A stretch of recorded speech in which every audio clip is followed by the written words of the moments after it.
Hello and welcome to the Great Birth Rebellion podcast, where we grapple with current research to help you get the best out of your pregnancy, birth and postpartum journey while still challenging the dominant birth culture. I'm your host, Dr. Melanie Jackson at Melanie the Midwife, and I'm joined weekly by my co-host, B, from Core and Flora Store, and this is the Great Birth Rebellion. Welcome everybody to this episode of the Great Birth Rebellion. And B and I are back here together. Oh, B, I forgot to tell you something. Well, before we were recording, our podcast will have, by the time this airs, officially had over 300,000 downloads. So that's cool. That's very cool. Yeah. Thank you for making the Great Birth Rebellion successful. And thank you to all of you birth workers and midwives and care providers who are recommending it to the women in your care. Because we just got told that someone went to a hospital and it was printed out with an someone went to the trouble of putting a barcode that people could scan that directly linked them to our podcast. Like, that's effort. If that was you, thank you. Just thank you. If that was you who made the poster and created a QR code and managed to get it stuck up in your hospital, can you please message B and I? I'd like to just give you you deserve a free t-shirt, but we don't have. I'll just give them one of my t-shirts. I've got some ones I could give away. I'm going to give away more than that. Just get in contact with me, mel@melaniethemidwife.com. I'd like to give you. You get a car. You get a car. Yeah, it's not going to be a car, but I would want to absolutely reward that kind of behaviour. So thank you. How am I going to screen people now? How am I going to know if it's true? It's like saying $50 or $20. Yeah, that's my 20. Your reward is that you're an epic human and you're doing epic things. They don't need a reward from us. Let's get rid of rewards and punishments. It's just, it's not. And we just deeply value you as a human being in our culture and community. Thank you for being you. Thank you, person who went ahead. But get in touch with Mel. Let her reward you. I'm not going to reward you. You are the reward. You're enough. You don't need a reward. Spoken by a true parent. Okay, today, to this episode, guys, we are going to talk about pain relief in labour, but not like that. Like, we're going to talk about management strategies in labour that don't involve pain medication. And we also just want to steer clear of I don't like steering clear of the language of pain. No, and we're talking about non-pharmaceutical pain management. Yeah. That's what we're talking about. Correct. So ways of managing pain without the drugs, and some people don't want to call it pain, and that's okay. Call it whatever you want to call it. We're going to call it pain because it's physiological pain. And it's just many people have belief systems that pain is bad. And that is including pathophysiological and physiological pain. And I'm going to explain that in the podcast. And that's a cultural thing that is definitely being driven through marketing by pharmaceutical companies, that all pain is bad and has to be admitted at all costs. So we're going to explore that. That's probably a really good place to start, really. Well, Can I explain that? If we start there, because I found a beautiful little definition of pain management strategies in labour. And so pain management strategies that include non-pharmacological interventions, so non-medicine interventions, which is what B and I are going to talk about today, they aim to help women work through and with pain in labour. But pharmacological, so medical, like medicine for pain management, aims to reduce or remove pain. So whereas non-pharmacological interventions aim to help women get through and manage and sort of give them strategies for working through pain. So the idea is not to get rid of it, it's to get through it. Whereas pharmacological management, they want to reduce it, get rid of it, put it aside. So I feel like it's a really helpful way when you're trying to understand what am I going to use to manage pain in labour, is we're not trying to take pain away, we're trying to give you tools to work with it and work through it. And so that's why I'll often say pain management, because it's managing the pain. But as you were talking there, Mel, I think we just want to honour that today. As always, we're not here to tell you how to labour. and birth your baby at all. We're not here to tell you what is right or wrong. There is no such thing. There is just whatever works for you, and that is your labour and birth. But that's what came to my head, because it's the skills, really. What we're talking about today is pain management skills, so that you have what I often call a labour tool belt or a labour tool bag, where you get to dip into and experiment and see what feels good and what doesn't. So as always, take what resonates with you today and throw out the rest. You don't have to agree with us on everything. That's not, we're okay with you not agreeing with us on everything or liking everything that we say. Yeah. And I think, and that's the thing, it's when we talk about pain in labour, I think the real issue is that medicine still sees pain as pathological, like you were saying, as a disease state, as something wrong. And that's because that's a medical way of thinking. Like if you work in a emergency department or anywhere else in a hospital, the whole intention behind delivering good care is obviously to give people treatment, but also to control their pain. And that's fine if you're sick. Of course, pain management is important. But childbirth is not a state of disease or sickness. And so we only seek to control pain if you sit in this illness mindset that there's something wrong with labour being painful. And if you listen back, we had 2 episodes that really touched on the importance of pain in labour and how it's not a pathological process. It's actually an important component of physiological labour. We spoke to Dr. Sarah Buckley in episode 15, and we talked about the hormones of labour and how they're perpetuated by the pain, sensation of pain in labour, and how important pain is to facilitate the hormonal cascade. And also you and Ria spoke about in episode 22 about the importance of pain in labour. And so I guess what we're bringing to this is a real midwifery physiological mindset that pain and discomfort in labour is an important part of the hormonal cascade. And I'm going to get emails now from women who say, no, my labour was painless. That's amazing. And obviously your labour still progressed without pain. The hormonal cascade still occurred. Incredible. Bodies are amazing. We know so little about the labour process. So of course that's completely possible. But for the majority of women, it's going to hurt. But we can do it. Like, it's not the worst pain ever. And I've famously just reflected on my births as the first one was just boring, long and boring. Like people are like, how was it? I'm like, so boring. Just went on forever. And then I pushed my baby out and I was really tired. Like I do not recall pain. I was definitely in pain, and the second one was a lot stronger, definitely more painful, but I could definitely do it. Like, yeah, it hurt. You have a minute of pain and then nothing, and then a minute of pain and then nothing, and then you squish a little baby out and you go, oh, look at that. You know, like it was not excruciating. Bee's laughing because that's a very, very baby way of talking about birth. But if I can give you anything, is that it's a lie that birth is the most painful thing you'll ever feel. And the other lie is that women aren't capable of doing it and maybe we should all go to hospital and have epidurals because that would be way better. The truth is that women are so strong that we can do birth without pharmacological pain relief if you want to. Oh, so I'm waiting. There's just so much I want to say in all of that. It's funny, you know, I've just posted recently on social media that I'm going to hike Kilimanjaro next year. Are you? Yeah, this time next year I'll be summiting. Maybe today is the actual day I'll be summiting this time next year. Yeah, I think it is. Wow, that's cool. And so many people have messaged me and said it will be harder than labour, from people who have done it and given birth, right? So they're speaking from their own experiences. And I'm like, mate, I had a 1-hour labour and I'm taking 8 days to summit a mountain. It's going to be physically and mentally harder, I know that.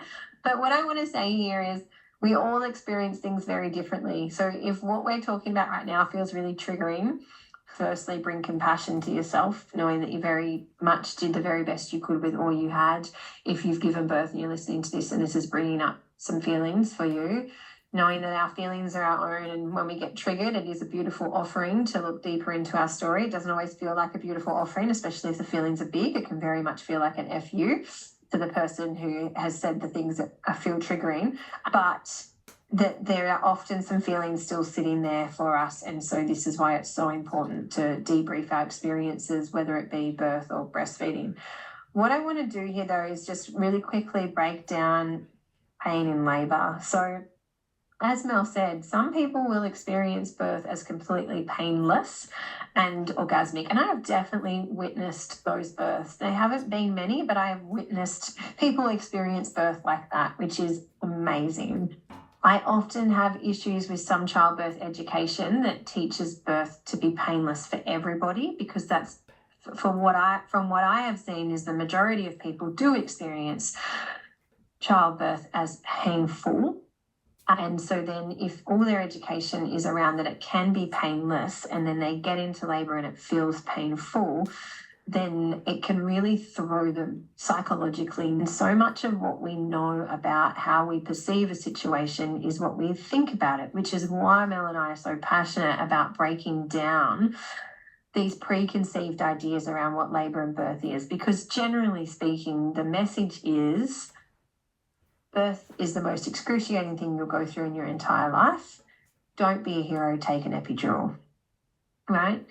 And now, if we were on a sports field and we were watching a team train, that is not how we would speak to them, right? We would say, we believe in you, we're thinking of you, good luck, we'll be cheering you on from the sidelines.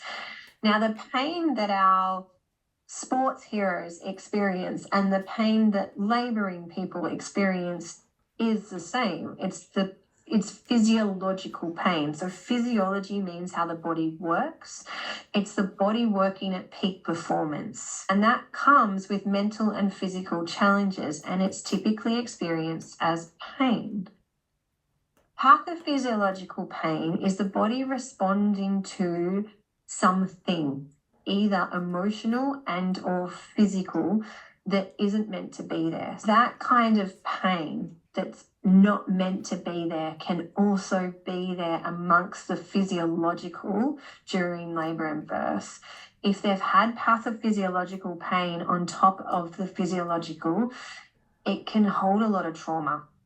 Because that kind of pain wasn't expected, it tends to take over, and it can really drive where the labour goes. And so what Mel and I are talking about today is physiological pain and managing that. Pathophysiological pain in labour is a right pain in the ass, and it's a whole other thing. And for many people that have had that, they will resort to other methods of pain relief that include pharmaceutical methods. Again, there's no right or wrong. There's just knowing what your options are and ensuring that they feel good for you. And then if they didn't, having space to work through that post-birth is super important, because for those of us that carry that fear of failure or the I'm not good enough theme, will connect that to having an epidural, for example. And so there's a lot of guilt. There can be a lot of guilt carried with having these kind of things in our labour.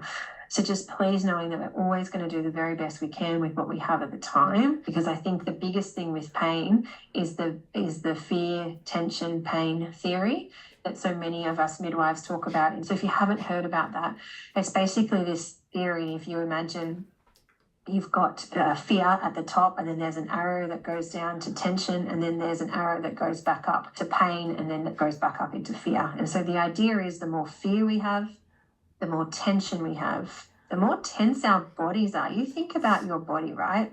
And I love this example. Like if you're really sleep deprived and you're angry at your partner and you've had a really bad day at work and the dog's barking and you hit your toe and it feels like the most excruciating pain in the world. Or you're having the absolute best day and you're feeling super energized and you're feeling really awesome and you knock your toe and you're like, oh, that hurt. But it's not a big deal, right? if our bodies are tense, they're going to experience pain in a much more severe way. And one reason our bodies can be tense, a very big reason, is fear. I'll often say when our mind and heart are tense, our body is tense. There is a flow-on effect throughout all of us. And so the more fear we have, which is often driven by these misbeliefs in our culture around pain, the more fear we have, the more tension we have in our bodies, the more tension we have in our bodies, the more pain we experience, the more pain we experience, the more fear we generate. And we just keep going around in this cycle. If things that you're expecting and hoping and wanting weren't there, then that can shift us into feeling scared. And it might not be that we're actually scared of the pain. It might be that we're feeling unsupported and uncared for, and that generates fear. And then that fear then leads into us experiencing pain in a very different way. So what do you need to feel safe? Because the safer you feel, the less fear you're going to have, the less tension you're going to have, the less pain you're going to have. Absolutely. And this beautifully just streams into the very first point I was going to make about how do we prepare for our labours in a way that's going to hopefully set you up to not need pharmacological pain relief. And B and I have each independently made a list of some strategies that you can use. And the first one, which you were already kind of talking about, was just education and preparation in your pregnancy. Just by understanding pain in labor, of what our body's doing, why it kind of feels that way, helps us to reframe the pain as something good and productive rather than bad and destructive. And so if you reframe the experience of labor and mentally prepare that, yeah, it's going to be strong, there's going to be discomfort, there's going to be pain, but it's good pain. And so you can start to welcome the process of labor, so that when there's a contraction building, instead of going, oh no, we go, okay, yes, this means my body's working. It means my uterus is contracting. It means my cervix is likely going to dilate. It means I'm hormonally working in labor. Like, yes, this is good. This is what gets my baby out. So just that reframing pain and a mental shift with your feelings about pain, which is kind of what you were talking about, B, with the fear, tension, pain cycle, is you can set yourself up to be more welcoming of the discomfort of labor rather than frightened of it and wanting to get rid of it. What I want to say here is, what do you want, right? Because some of us want to climb mountains. Some of us want to do that, and others want to stay home and play board games. You are going to labor and birth as you, as yourself, not as some idealistic version of you.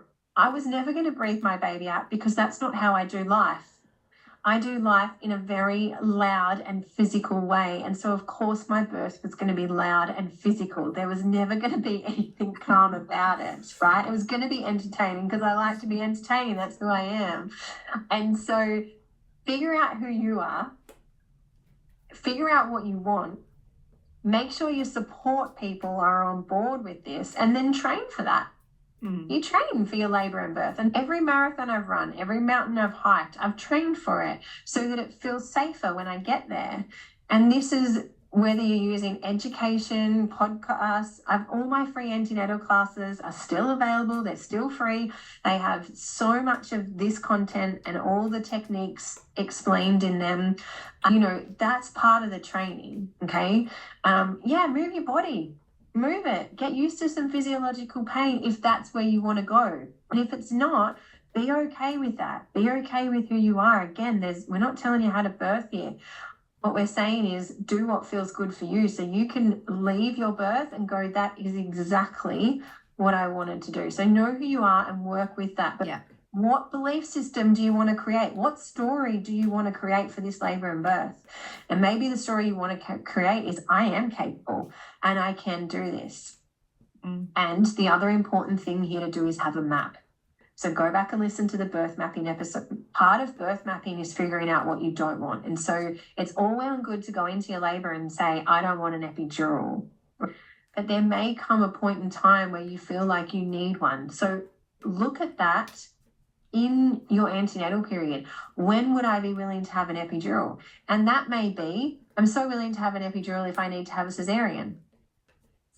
And that's it. I'm not willing to have one before, right? It's actually trying to decide when you would be willing to have one and enable your birth support team to be across that as well. And this brings up an important point of that. I think the pain management... I know where you're going to go. Well, the pain management strategies that you end up using in your labor are a product of the decisions that you make in your pregnancy. So there's two big things that you can choose before you even get to being in labor. The first one is what type of care provider you will have. Oh, I knew you were going to go there. That was my next point. I reckon we haven't seen each other's list. No. I feel like it's going to be the same. It's exactly where I've gone. Exactly, right? So there's things we can do before we even get there. So we know from evidence that having midwifery continuity of care, wherever you are, whether you choose that to be at home, in a birth centre or in hospital, that women who have their own midwife in the continuity of care model have the least use of pain medication and perceive their capacity to go through, to work through labour as higher than women who haven't got that model of care. Now, the really unfortunate thing is that in most locations around the world, continuity of midwifery care is not where the majority of women can access their care. But if you've got the capacity to access midwifery continuity of care, so if you've just discovered you're pregnant or you're early pregnant, now's the time to be hunting down midwifery group programs, private midwives, basically your own midwifery care provider to look after you for your pregnancy, because that's one thing that you can do at this very moment in your pregnancy to set yourself up for an opportunity to have less pain medication in your labor. And the next big thing to choose is the location that you'll be at. So I had a look at the new Australian Women's and Babies report came out in the last few weeks. So the data for 2021 just came out recently. So the data for now for 2023 will come out in 2 years' time. But in 2021 in Australia, 80% of women had some kind of pharmacological pain relief, whether it be gas, epidural, or opioids. So that's, 80% is a big number. Particularly, my mind is blown with that because I'm a continuity of care midwife providing home birth services. So the vast majority of my clients, probably like at least 95%, are not using any kind of pharmacological pain relief. And even if we transfer into hospital, it's not usually for pain relief, but sometimes we need it for the procedures that need to occur. And so I don't understand what's happening in these places where women feel like that's their only option. But obviously my clientele is very different.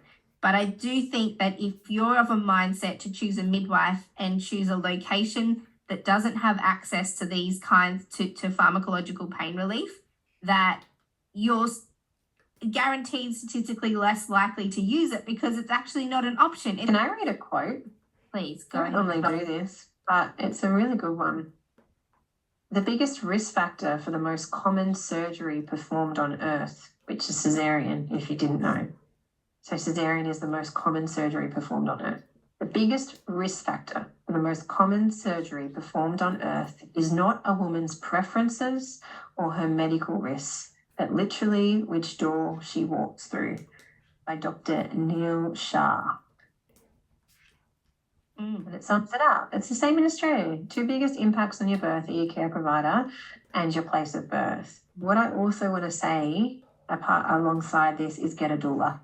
You hear me say it over and over and over and over and over again, but that is the role of a doula is to facilitate emotional safety, right? So the role of the doula and the midwife is to recognize in you where you are feeling unsafe and to bring you back to safety if you can't bring yourself back to it. And that is the true role of a midwife. But so many of us are unable to provide that care now because of all the computers and the tick boxes that we have to tick. And that just, it's heartbreaking. So then you don't get to practice these skills and you don't get to have these skills. So even if you've got continuity of midwifery care, I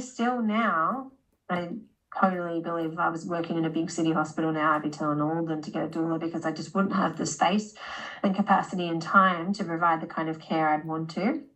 But get a doula. And the research, I put a post on this recently, and a couple of doulas got a bit, made some really important comments about how they didn't like the statistics around it. But there is incredible research that shows it decreases the use of pain management. And so if your quest is to not access pharmaceutical pain management, you want to look at the evidence on what reduces that, a doula and a continuity of care with a midwife does, as does your place of birth.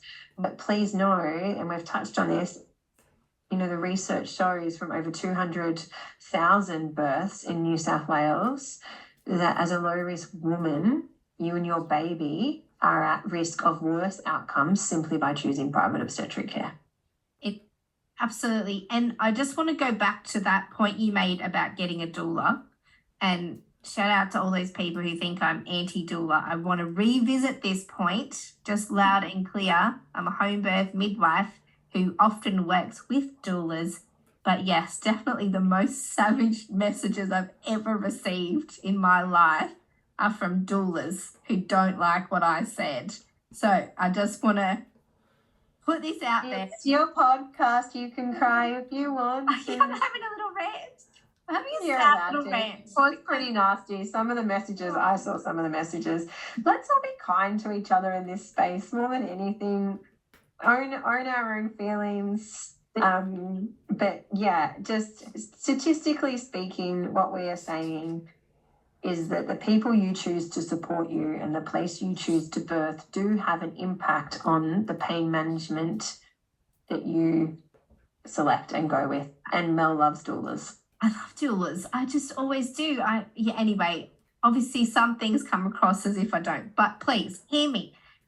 Anyway, I'm going to leave that point. But what I'm trying to say is I did look at a lot of papers about the impact of what they call continuous support in labour. So if you're looking for some of this research, the thing that seems to make a difference, and also for women who maybe can't afford a doula, they've done research on if the people at your birth adopted strategies that a doula would adopt.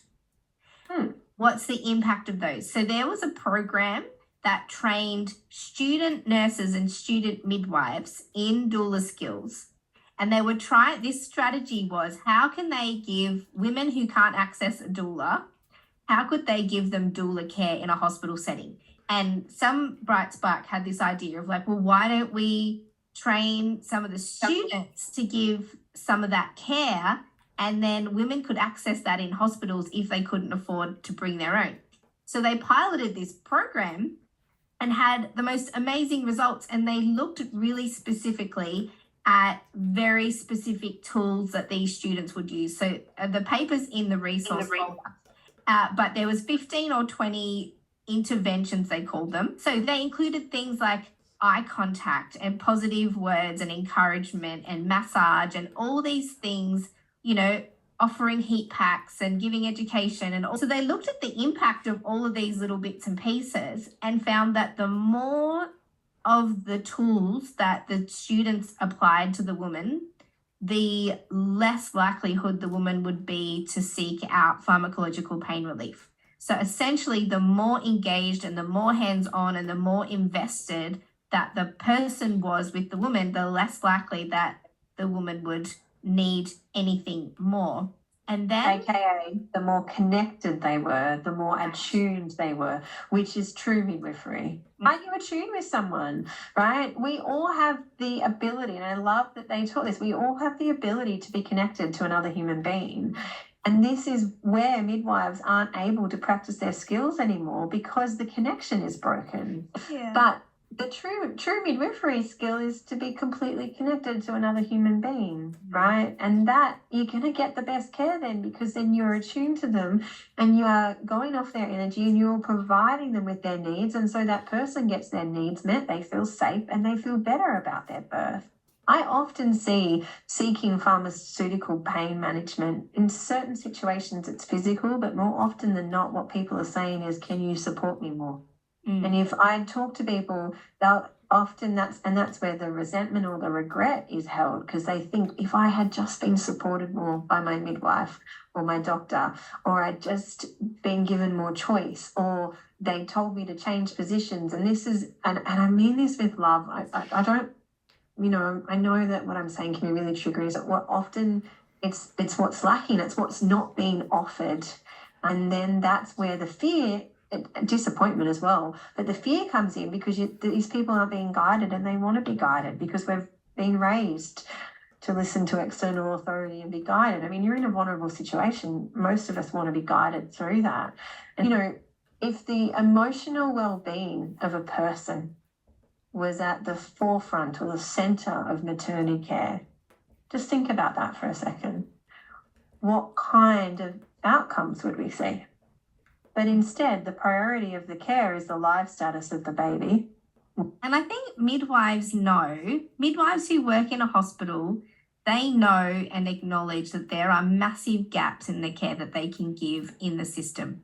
And it's not by any fault of their own. It's a really poorly organised system that doesn't prioritise the needs of women. And midwives work in that system and have to work according to the way that their workplace works, because they're in there. They're contractually obliged, whether or not they believe in it or not. And so I feel like midwives know, they're like, a midwife in a hospital cannot spend the amount of time that a continuous one-on-one support person could spend with a woman in labour. Well, partly there's the limitation of the fact that they work in shifts. You have to work in shifts. And even if a woman comes in at the beginning of your shift, you're limited to 8 to 12 hours with that person. And then the shift will change. And so, when we talk about continuous support in labour, it could be a really good sort of lay doula, a great support person. And we did an episode on how to be an awesome support person. So go back to that one. If you're not getting a doula, you can train up your supporters to be the person you need them to be for your labour. And if they put some work in, just, having continuous support is as beneficial if it's good support as hiring yourself a doula. And so, when we look at the stats, and what they found is if you have a continuous support person in labour, qualified or not, then you can reduce your pain medication use statistically 25 to 35% less use of pharmacological pain relief if you've got somebody who's fully engaged in supporting you in your labour journey. So, which is why student midwives work so bloody beautifully too. And I will say though, doulas are worth their investment, and it really is about finding someone that makes you go, this person feels so right for me. With all our care providers, right?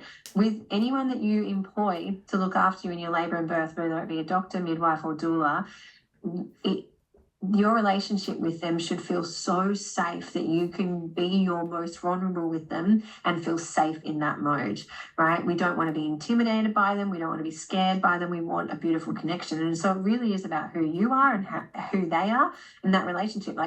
So really think about, okay, and maybe one of my best tips is to actually get people to put in for you, rather than buying clothes that your baby's not going to wear, or soft cuddly toys that it's not allowed to have in the cot anyway.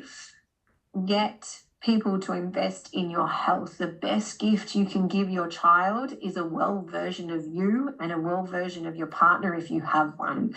Yeah. You'll never regret investing in your health, and doulas are worth their weight in gold, as are midwives, if they're the right one for you. I do want to say that, because I'm just conscious that people come to me and say, I hired a midwife and she wasn't the right person for me, and just totally acknowledging that some of us are so limited in our choices that there is only one midwife that we can pick, and maybe not have been the right midwife for us, but it enabled us to get a service like a home birth that we wanted. Yeah. Yeah. All right. So what have we talked about then? We talked about childbirth education, understanding pain, and reframe who you actually are and what you want out of this, and ensuring that the people that are providing you care and or support are on the same path. Right? The attitudes, your care providers' attitudes will impact your labour and birth. So find out what their attitudes are. Find out what the philosophy is on the place. Ask, what's your epidural rate? Right? Ask for the statistics, and then you know what you're up against, and prepare for that. And preparing for that may be getting a doula, it may be really upskilling your support people if they're willing to. But that may be completely out of their comfort zone, and they may not want to do that, in which case they're not the right people to support you on their own. Or maybe they need support. And a doula is not there to take away from your partner or support people, it's to add value to them. It's actually to nourish them so they can nourish you.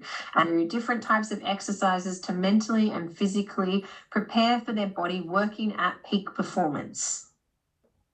We spoke about, what did we say? We talked about continuity of midwifery care, choosing the right place that feels safe. Some women feel safer at home, some women feel safer at a birth centre, some women feel safe in a hospital. So you've got to choose a location that feels safe and not threatening. It's talked about continuous support in labour. What's your next point, B? What have you got on your list? Horse breathing. Can I just tell you, B's horse breathing over Zoom. B, horse breathing doesn't translate over Zoom. I can't even. It does. What? No. Not nothing. Nothing. Not nothing. A single thing. No. Oh, it was so good. How does that? How did that not happen over Zoom? I don't know if it doesn't trigger off the sound. Like maybe it's too like. Can you do it into the microphone? Oh, it doesn't work. That's so disappointing. It's like the most.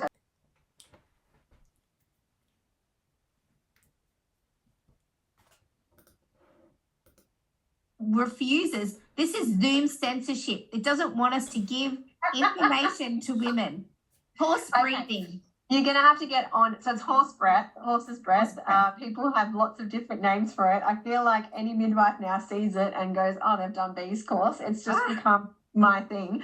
I actually learnt this I feel like I learned it in a yoga class when I first learnt the connection between the jaw, like the fascia line with the jaw and the hips and the pelvic floor, right? So for those that don't know, our jaw and hips, there's a fascia line that runs from the pelvic floor muscles to the muscles in the jaw. So ultrasound imaging of the pelvic floor has shown this connection by showing when humming or talking with a low tone, the pelvic floor lengthens and relaxes. When speaking at a high tone, the pelvic floor elevates and contracts, right? So they've used ultrasound imaging to show that. And I use this in my exercise techniques where I cue pelvic floor contraction and pelvic floor lengthening. I use different sounds that have been shown to actually help connect us to our pelvic floor muscles. And so this is why softening the mouth through either horse's breath, so you'll see it in my free antenatal classes if you've never seen it, and you can use it from whenever you want. Some people message me and say, when in the labour am I meant to use it?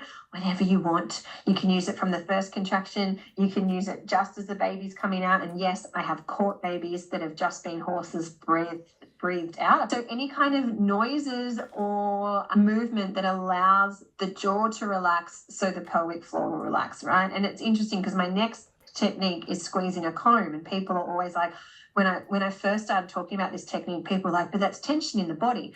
The tension in some areas of the body is okay during labour and birth, and it distracts it. And then we want where the fascia lines are connected, we want that release. So horse's breath is simply just, I can't even, it's like where you put your lips together and you let them go. So hard not to verbally explain it. And some people can't do it because if there's so much tension there and fear there, some people can't. And so what works for them is actually opening and softening the mouth and making deep groaning noises like, ah. I actually made those noises, not horse's breath, in my second, whereas in my first labour, I horse's breath the whole time. So your lips do get quite dry, and that's where having like a lip balm is super important in labour if you're doing it. But it's just that whole softening. I had a client once in labour, and her entire mantra that she kept saying out loud to herself while she was in labouring is soft jaw, soft fanny, soft jaw, soft fanny. Yeah. And she just kept reminding herself, and I was like, she's working through it. She's using the tools. Yeah. I always say soft lips equals soft lips. Make as much noise as you want, or don't make noise. You don't have to, but it's just about softening through that jaw. And I remember when I first taught horse's breath, I'd get so many messages where the people would say, the midwives were like, what are you doing?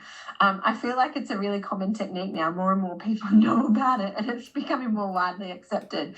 Well, and I also want to speak to, so one of my points, it won't take long, but you were saying that you just swore your baby out. You know, there's actually there's really good evidence on the use of swear words, curse words, cuss words, on reduction of pain sensation. Okay, so for women who uninhibitedly or intentionally said the F word repeat or multiple times in their labour, perceive the pain of their labour to be less. So swearing can work. And Ina May Gaskin talks about laughter in the birth space. Yeah. And I didn't really understand that until I pushed my second baby out hysterically laughing, not intentionally, just that's what overcame my body. So B felt the need to just swear as her baby was emerging. Totally fine, absolutely legit, evidence-based strategy.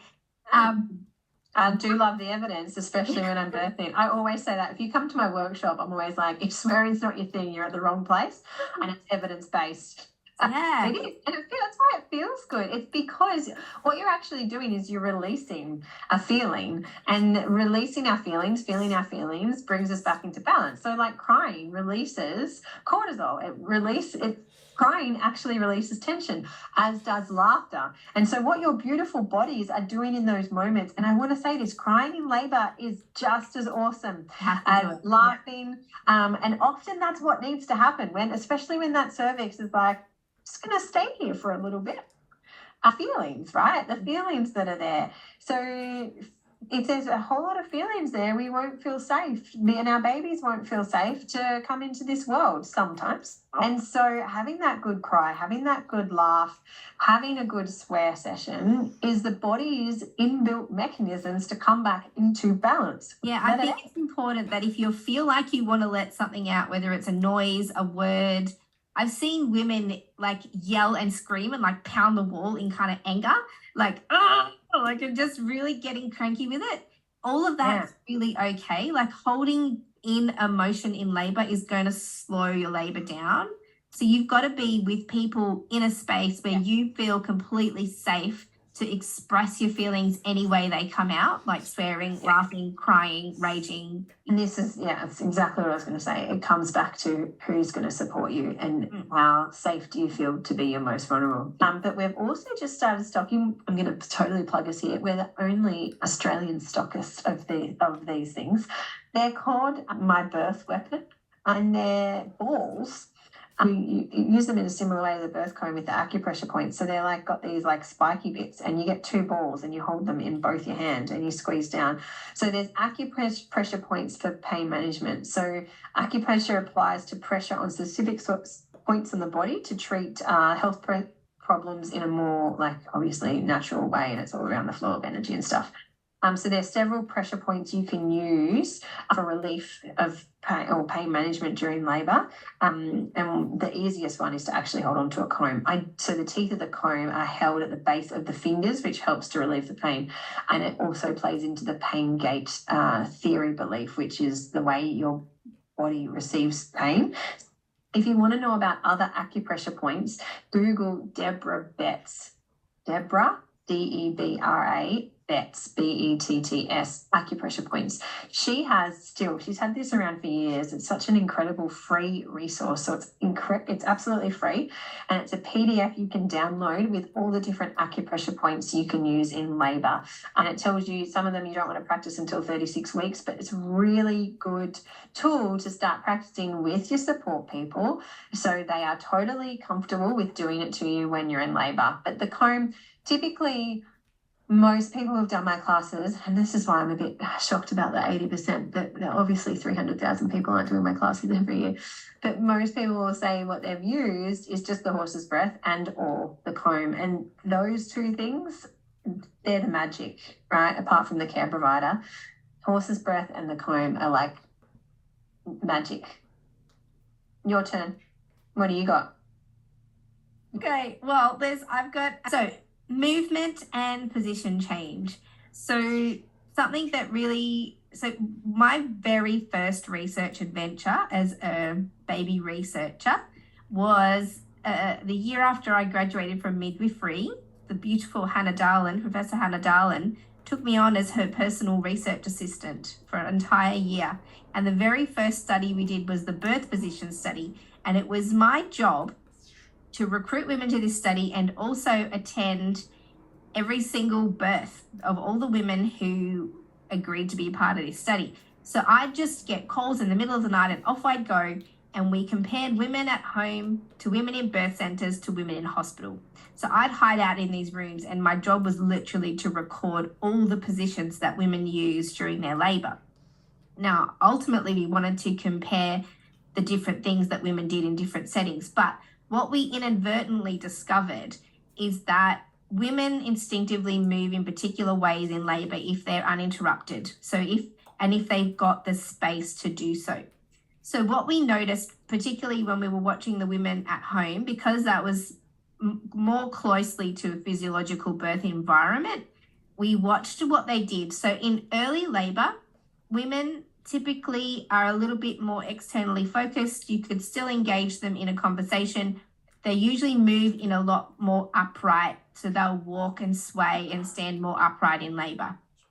As labour gets stronger and you go deeper into that birth world, that birth vortex, women get more and more internally focused and closer to the ground. So in early labour, women feel more comfortable standing, rocking, jiggling, whatever. Sometimes even sitting on a chair is comfortable. As labour progresses, they will start to do things like lean on chairs, over tables, over the couch. There's a lot of sort of leaning during a contraction and holding on to something firm, but still standing. As labour gets stronger and stronger, they need to get to the ground. They need to get low and low down, and obviously more and more internal. And so there's this gradual progression of women moving from an upright movement position. So partway through labour, they start to get lower to the ground. A birth ball, sometimes in that circumstance, something's a bit more grounding, a bit more firm and solid to hold or support them. And then by the end of labour, they're right down low onto the ground. No women that we watched physiologically labour instinctively went to lay down anywhere. It was always a forward-leaning position or a position that allowed movement, like in the pool. And so labour was never stagnant when we watched these women. There was always movement. There was always change. No contraction was the same. Women would, even if they were in a hands and knees position or if they were down low on the ground, their legs and body and hips and shoulders and hands and everything was still moving. Their feet, their knees, like it was this really fluid state. So, and that's a strategy. Not only is it physiologically what your body wants to do, but it can help you work with the sensation of labour. And it's a very physical journey when you're in labour. It shouldn't be stagnant or still. And, you do whatever you feel. In my first labour, I was in these weird hand movements that just kind of felt rhythmical, like I was like patting my hands together and swiping them together, and it was just like a bit of a dance. And in my second labour, I really anchored to my husband and was like not violently rocking, but my midwife, she said, whoa, you were so physical in your movement, like I was rocking back and forth, but really swaying my whole body and at one point was using my husband's hand to kind of like beat against my forehead during contractions. Like, it was just super physical. So I think that can be challenging. And what we noticed in the study was that, you know, birth centers, there was a lot of physiological activity, but the environment was different. So there wasn't always a great place to lean or rest or get down on the floor, like not a comfortable space. And then obviously even less in hospital, where the bed was in the middle of the room and women were encouraged to use that. At home, women had all the comforts and they could get in a space that's comfortable. And so moving in labour can be a strategy. And if you're working in a hospital where we know this is working against women, there's nothing stopping you from taking the brakes off the bed and pushing it to the side of the room and lifting it up really high to make it a stable, solid, high space for a woman to rest her hands on or her head on, or put the bags on, so that you can make room on the floor for a mat and a beanbag and some cushions or a different chair that just invite women to use the space differently. And it's interesting that you talk about hand movement, because in my first labour, what I did was I imagined a flower opening, and I did that with my hand, this really violent physical flicking of all my fingers and hand open, and that's how I imagined my cervix opening. My second labour, my girlfriend was like, I thought you were going to pull the taps out of the wall, because I wanted to be on the ground, but I wanted to hold on to something. And we've just started stocking these incredible birth slings that this osteopath has created that you can buy to use if you're a doula or a midwife, or you're just pregnant, you want to have a birth sling. And I'm like, I want to birth again, because that bearing down on that and holding on. And I often see this in water birth, actually, like women are just trying to grip onto something, and the blow up bath pools, they can't, which is why crossing the part, there's the handles. Some of them have handles, but they're very wide apart. Yeah. The best thing you can do, the best position that's right for you is what feels right for you. Like actually listening to your body and asking yourself in labour, what do I need right now? What do I need? So really moving away from that external authority back into that internal authority, the wise wisdom of the body, listening to the very thing that's doing the activity. Your body is the only person in that room that's in labour. Therefore, it's the only thing that knows what it needs. So yeah, movement. Anything else you want to say around movement? That's all I wanted to say about movement. Can I put on, shaking the apples and rubbing the branches, so people, and massage, right? So people actually providing your body with some kind of gentle movement if it feels right for you. So these techniques, again, they're in my free antenatal classes, but shaking the apples is literally someone grabbing your bum and shaking it up and down. Rubbing the branches is sticking their hands on either side of your thighs and rubbing them. All of this is kind of connective tissue release. So if you're feeling really tight in that body and it's feeling stuck, and you feel like you need a little bit of extra support. You were talking about eye contact before. Touch, for many of us, touch makes us go, oh. For some of us, it makes us go, get the F away from me. So it's got to work for you. But the shaking the branches and shaking the apples and rubbing the branches, I don't do it often. It's just if there's tension there and the person feels like, yeah, I need to release this. And massage, gentle touching, like stroking the arm releases that beautiful oxytocin. Vision, so if we're birthing in a place that we may not want to be in, or it feels really clinical, wearing an eye mask can be beautiful. Listening to music, and taste, having some things that actually taste good and nourish you and you like. So really thinking about our senses and what enables, what tools we can use with those that bring us into safety. On hearing, obviously, affirmations, all the support words from our partner. Vision can be eye contact, all those kind of things. Like think about what makes you feel safe through your senses. And if you're going to use, top tip, if you're going to use essential oils, consider an aromatherapy, consider putting them on a tissue to smell them instead of filling the room, because you might get to a point in your labour where that scent becomes too much and you want it out, and then all of a sudden you fill the space. So you can control and use different oils depending on what you want by putting it on a tissue and having it close by instead of filling the whole room with that. Yeah, that's super helpful. Something we haven't mentioned is the TENS machine. TENS. I did some research on this one. I've got some papers. Yes, let's hear it. The problem is that all the studies are pretty small for management of pain in labour. TENS has been used in a long time in other areas for pain management. So not obstetrics is what Mel's talking about. Right. So they've studied it for recovery from surgical pain, all these kinds of things. So it's not a new technique to use for pain management, and the application in labour is just sort of now the research has got to catch up, I think. But there's a bit. You were talking about the gate, the pain theory, gate control theory of pain, and what that teaches us is the theory is that our body has a limit of sensory overload. It can only sense so much pain or so much sensation before it'll kind of mentally shut off from feeling any more pain. And I guess that's a protective mechanism to sort of go, whoa, you've got the capacity to feel a lot of pain, but there's got to be a human limit to pain sensation. So our body can do that by closing the sensation gates and limiting the pain messages and the sensation messages that get back to our brain.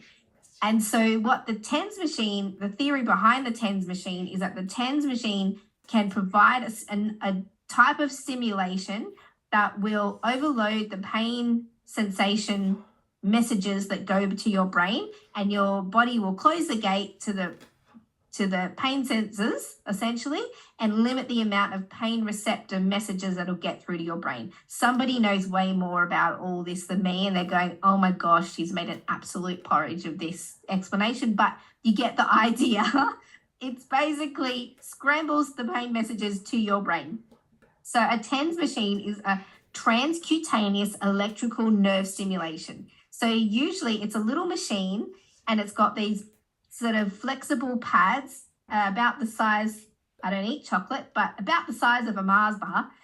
And there's like, B's like, yeah, it's about the size. I would have said a playing card, like a deck of cards card.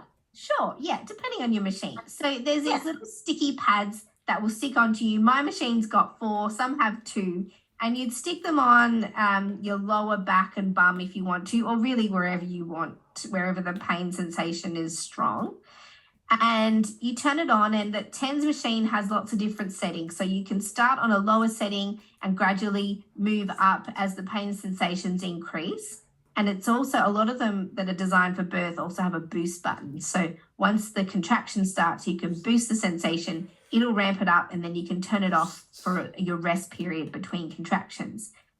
And so when they studied this, they did find a reduction in pain sensation for women who use the TENS machine. And I'm going to need to look into the other findings a lot more detail, because this randomized control trial that I found, it only had around 50 women in each of the groups.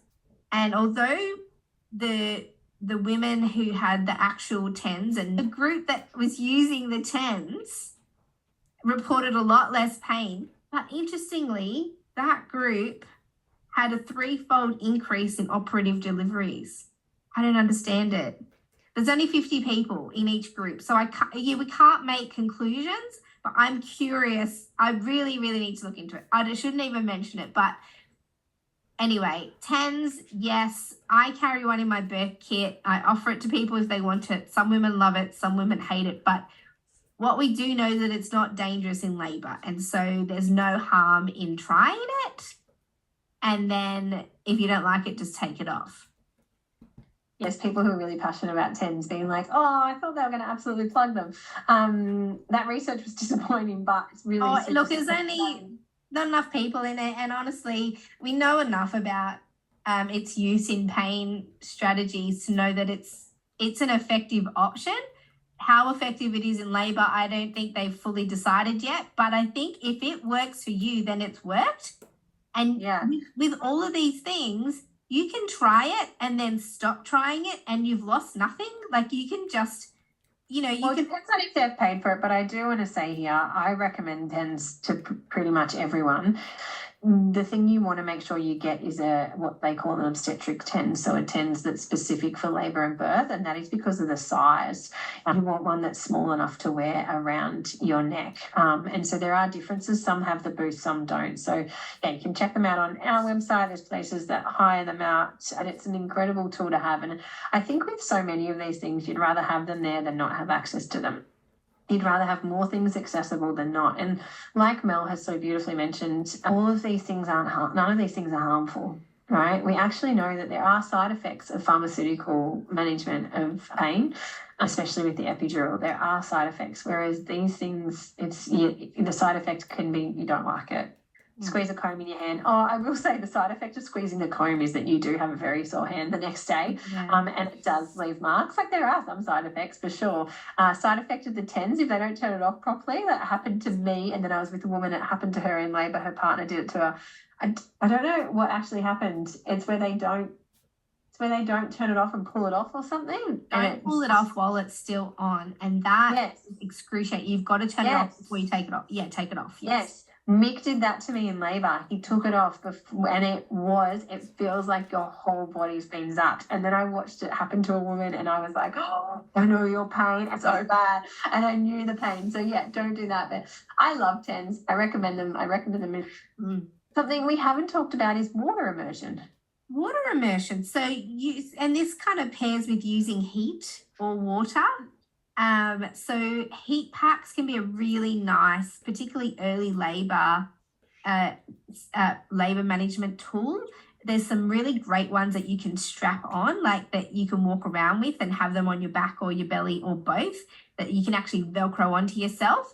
And then, the use of water immersion in labour can be, again, just another strategy to improve your comfort. It's not going to take away your pain, but it's going to increase your capacity to manage it and to move. I can suggest, though, don't get into the water. If you're going to do full immersion in a bath, that's for later in labour. I call that the home birth epidural. It's like save that until the end, because getting in the water too early can slow down your labour. But you can still get into a really nice warm shower as an option to be using the water earlier in labour. And don't ask for permission to use the water or the bath or anything. If you're in a hospital and you feel like you want to ask permission to get in the bath or use the shower, just use that space as if you own it. Pretend that when you walk into that room, that's your territory and that you're the boss of everything. Use whatever you can get your hands on. Any of the chairs, the bed, the shelves, anything that's there, assume that's yours. And the bathroom, the toilet, just use it. Don't say, can I get in the shower now? Can I get in the bath now? I want to sit on the toilet. I want to It's not as simple as that, Mel. They're being told from the antenatal period that they're not allowed. And the restrictions on water are growing. I feel like, you've got a freckle on your left ear, you can't get in the water. And it's hard for our care providers too. I really want to challenge the care providers to keep challenging what the hell is going on in the water immersion in labour space, because it's just getting tighter and tighter and tighter and tighter, and it makes no physiological evidence-based sense. Well, nothing's going to change unless women start being annoyingly rebellious, and unless midwives don't become annoyingly rebellious against the system, because the more times the system's bothered by a woman using the space with her own autonomy and a midwife questioning why we're not using water immersion and why we're restricting women's movement in labour, the more noise and chaos we make and the more annoying we become, that's when change happens. Change won't happen if we allow the current practice to continue. And my mum, from the very beginning of my life, instilled in me, she said, the squeaky wheel gets the oil. The quiet ones, the ones that are working and plugging along and doing their job, they don't get any attention. It's the squeaky wheels. It's the women who won't take no for an answer, and it's the midwives who are just always nitpicking at the system. If you're that person, you need support, you need midwifery sisters, and you need colleagues to continue to bolster you and remind you that you're not crazy. Same things with women. You just need the people around you to go, yep, you are right. Whatever you want in labor, you are right. So although, yes, it's hard, it won't change unless we become just the annoying thorn in the side of the system to get things moving. Yeah, which I totally acknowledge is really hard for a lot of people because they weren't raised the way you were. They were raised to be good. Yeah, when you're raised to be naughty. Yeah, and I have one more left on my list, and I can see it's also on your list.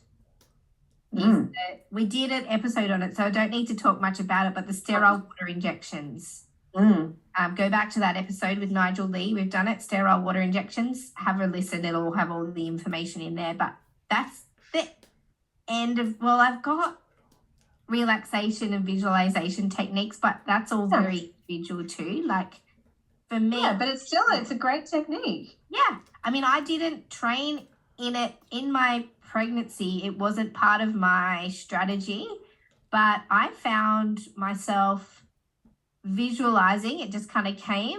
As the contraction built, it like on a graph almost, it kind of tracked up and up and up like a mountain, and then it would peak, and I would imagine myself at the top of the mountain at the peak, and then I would tell myself it's going to come down. And then the rest of the contraction didn't feel so intense, and neither did the upward trend, because I was like, this isn't so bad. This isn't so bad. It's going up, up, up. I knew there was going to be a peak, and all I needed to do was work through that little peak, and then it was going to come down. So I'd tell myself at the peak, it's going to come down. And then when I got to the bottom of the mountain at the end of the contraction, I said to myself, either internally or externally, I can do another one, because that mentally put me in a great space to begin the next contraction.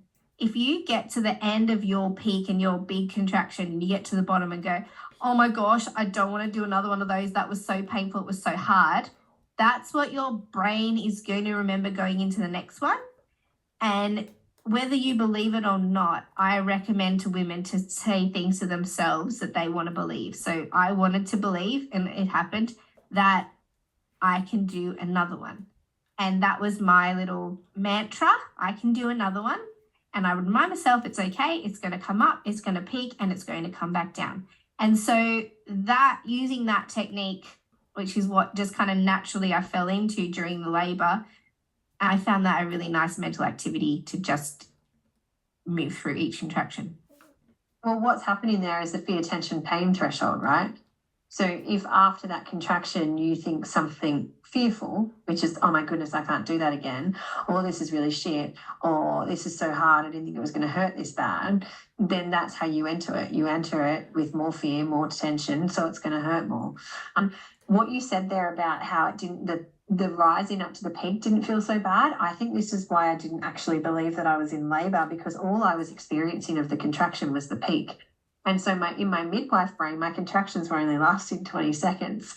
But that to me was the painful part of the contraction. My contractions were beautiful, 60, 90 seconds, but the build up and the release weren't what I would say were painful. It was the peak of them. And so I was like, I can't possibly be in good labour because I'm having such short contractions. But my uterus was doing a beautiful job. It was just that it only felt painful at the part that I had really deemed it was going to be painful, which was the peak, right?